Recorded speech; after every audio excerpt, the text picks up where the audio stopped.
Gold and platinum are not her jewels, but descriptions of her album sales. Her love affair with her fans can only be described by some of her album titles: Inseparable, Thankful, Everlasting, and her latest, Good to Be Back. If Natalie Cole's admirers could title their own album, it would probably be called Glad She's Back. And I'm happy she's back on Video Soul again, and happy to be a part of the excitement of her latest musical journey. Please welcome Natalie Cole to Video Soul. Thank you. How you doing, Natalie? Fine. You look so great. I mean, this is, every time I see you, it's a totally different look. I know. I can't help myself. you like, I mean, that is you, though, yeah. right? Just this is not someone behind the scenes that says, no. no, I think you should look like this, Natalie.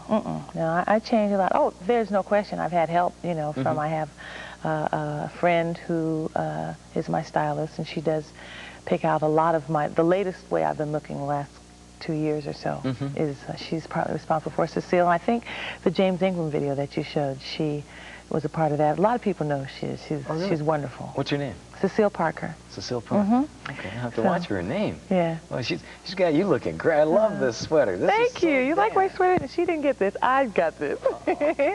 I can still take a little credit, but yeah, I just picked this up. You know, these are the colors now. It's lime green and colorful and loud and wild.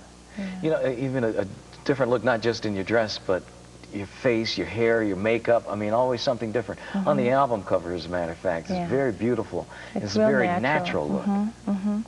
Well, I think as you start, you know, being in this business long enough time, you know, that you don't have to, you can start kind of dropping away with the, you know, the pretenses or the gimmicks that maybe once endeared you to your fans. You can just be yourself. Right. And if they still like it, then that's great. Well, they love you. I mean, really, fans have really treated you well through the years. They have been, and I thank you so much, because they have been so terribly supportive and loving and understanding and patient.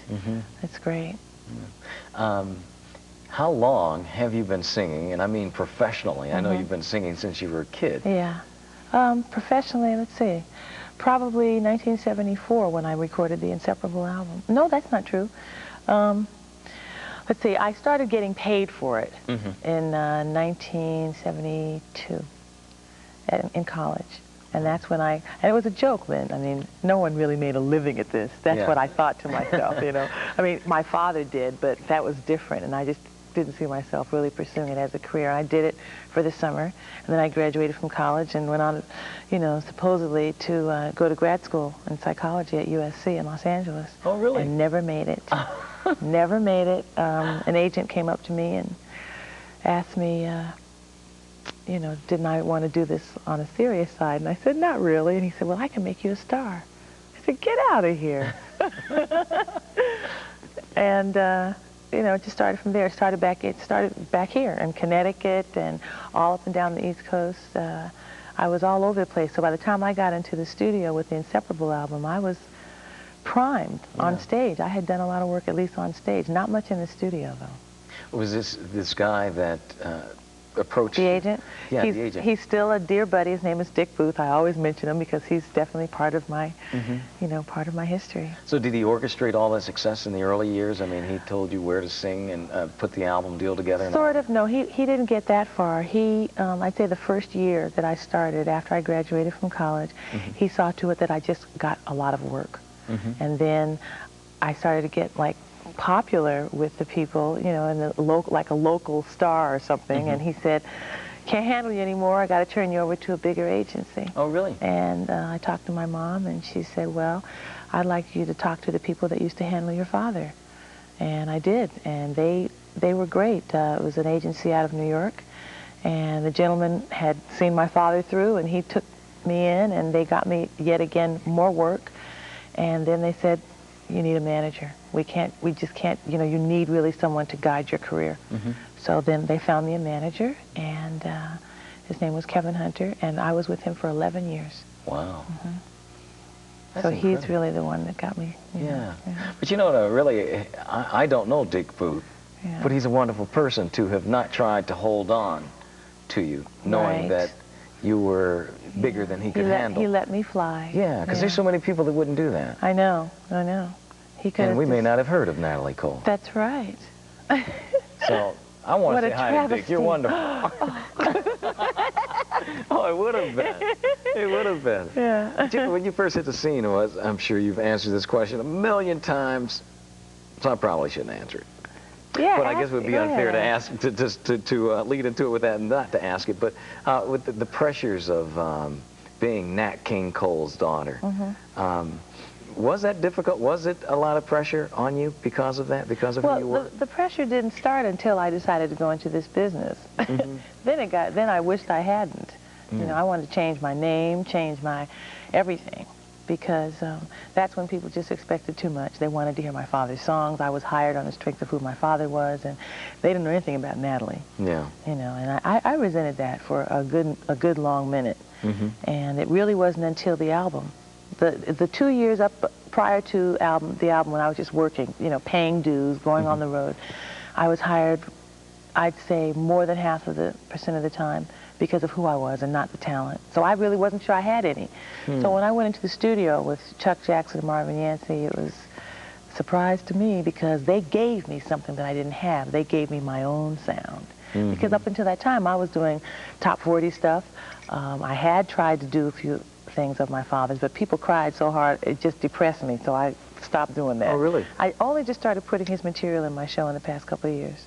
It was too depressing. You just don't know. I'm sure. It was funny. I mean, because it's Natalie, it's Yeah, Nat King Cole's daughter. She's her daughter, that's baby, you know. So, all right, outside of the pressures from the industry, growing up as a kid, the daughter of a star. That was fun. Was it really? Yeah, that was fun. I mean, it didn't get, I don't remember any negatives about that. I tell you, until I got older, I just felt that I was a very special little girl who had a special dad that could do special things and go special places, and my life was just special. And then when I got old, it was like reality set in, and I found out that not everybody lived like that, you know, and my friends, at the time I was growing up, my friends were the kind of people that their mothers and fathers were well-to-do in the bourgeois society, black people, you know, and educated, and that's what, you know, my parents wanted to surround us with. But then I went to college, and it was a whole different ball game then. You know, I got down into the mainstream. You know? Learn how to play bid whist. That's right, and talk. You know, so the first thing I was hit with when I got my freshman year on campus, there was a Black American society on campus, and a lot of Muslim brothers, and one of them came to my dormitory and sat me down and said, "Sister, you're not black enough. You got to get black." You know, I said, "Whatever do you mean?" No, but anyway, so they convinced me to come to some meetings, and it turns out that I was so fired up with the kinds of meetings that they had, because I was on a university where there weren't a lot of black students. There were about 200 of us, and the university consisted like 20,000 students, okay? So we were definitely a minority, and it was about getting more black Afro-American studies and this, that, and the other, and we ended up striking and advancing on the administration hall, and I was in the front with my afro, and my mother said, "What happened? What happened to my baby?" Yeah, so I got revolutionized when I went to college. So you're very active. You know, it's funny. I'm listening to you, and I'm thinking about, whoa, we went through all those same things, too, when I was in school. And when Howard University went through what they just did recently over Lee Atwater, said, well, boy, these kids aren't asleep. No. You know, because it's been kind of quiet. I mean, you don't have the student uprisings. I know, right. Well, because, God, they've come such a long way since we've been there. You know, I mean, it's great. I'm just so happy for them. But we still got a ways to go, but it's still better than it used to be. Oh, no question. Yeah. All right, let's take a look at Natalie Cole from the Good to Be Back album. This is Miss You Like Crazy, the first single from it.